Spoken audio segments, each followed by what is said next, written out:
এই মাংসপেশিতে যারা সমস্যায় ভুগে থাকেন তাদের ক্ষেত্রে কখন ডাক্তারের কাছে যাওয়া প্রয়োজন এবং আপনাদের কাছে যখন আসেন নির্ণয়ের জন্য কি কোনো পরীক্ষা-নিরীক্ষার প্রয়োজন পড়ে কিনা? ধন্যবাদ আপনাকে। আসলে আমরা যেকোনো ব্যথা বা এই জাতীয় সমস্যার ক্ষেত্রে বলি যে, যদি নরমালি একটু আঘাত পাই, ছোটখাটো কোনো চোট বা আঘাত পাই, সেক্ষেত্রে বাসায় যেমন আইস কম্প্রেশন দিল, একটু হালকা আ প্যারাসিটামল বা এই জাতীয় NSAID খেতে পারে নিকটস্থ চিকিৎসকের পরামর্শ নিয়ে। যদি এমন হয় যে না এটা দীর্ঘমেয়াদী হচ্ছে ৭ দিন বা তার অধিক সময় ধরে সমস্যাটি যাচ্ছে না, তখনই অবশ্যই একজন বিশেষজ্ঞ চিকিৎসকের শরণাপন্ন হওয়া উচিত। যে তার কারণটাকে নির্ণয় করে সেই অনুযায়ী চিকিৎসা নেওয়া। আর পরীক্ষা-নিরীক্ষার ক্ষেত্রে আসলে অবশ্যই প্রয়োজন পড়ে। সেটা ভ্যারি করে যে তার কি ধরনের সমস্যা। যেমন আমরা বেশ কিছু কারণের কথা বলেছি।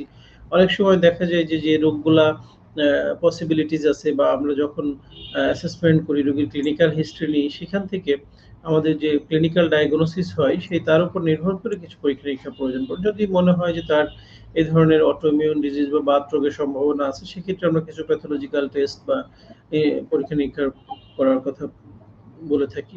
এছাড়া দেখা যায় যে কারো হঠাৎ কোনো আঘাত পেল, পড়ে যেয়ে আঘাত পেল, এই ধরনের হিস্ট্রি থাকলে আক্রান্ত স্থানের এক্স-রে করার প্রয়োজন পড়ে।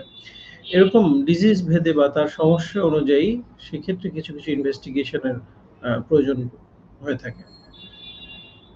স্যার ধন্যবাদ জানাচ্ছি। আমি পরবর্তী প্রশ্নে যাওয়ার আগে একজন দর্শকের প্রশ্ন নিতে যাচ্ছি। শাহীন আলম আমাদেরকে প্রশ্ন করেছেন, বয়স ৪০ বছর, হাতের মাংসের মধ্যে অনেক ব্যথা তিনি অনুভব করেন। অনেকগুলো পরীক্ষা-নিরীক্ষা করেছেন কিন্তু কোনো সমস্যা ধরা পড়ছে না। সেক্ষেত্রে তিনি কি ধরনের ওষুধ খেতে পারেন বা কি করতে পারেন সে বিষয়টিতে পরামর্শ চাইছেন আপনার কাছে। জি, ধন্যবাদ শাহীন সাহেব। আপনারা আসলে স্পেসিফিক কি টেস্ট করেছেন বা কি ইনভেস্টিগেশন করেছেন এগুলো আসলে জানা দরকার এবং যে চিকিৎসকের অধীনে আপনি চিকিৎসা নিয়ে পরীক্ষাগুলো করেছেন, আসলে আমার মনে হয় টোটাল বিষয়টা নিয়েই এটার একটা সলিউশন বা কেন ব্যথাটা হচ্ছে কারণটা নির্ণয় করতে হবে।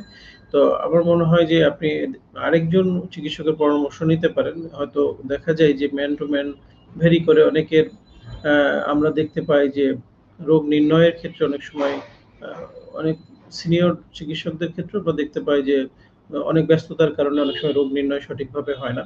আপনি আরেকজন আপনার নিকটস্থ বা যাকে দেখিয়েছেন তার সাথে পরামর্শ করে যদি সমস্যার সমাধান না হয় তাহলে আরেকজন কারণটা চিকিৎসক। নির্ণয় করে পরবর্তীতে চিকিৎসা পদ্ধতিতে গেলে আমার মনে হয় উনার জন্য বেটার হবে। কারণ যেহেতু রাইট। কারণটা তিনি ধরতে পারছেন না, কারণটা নির্ণয় করা গেলে আশা করছি যে তার চিকিৎসা প্রক্রিয়াতে অনেক বেশি সুবিধা হবে।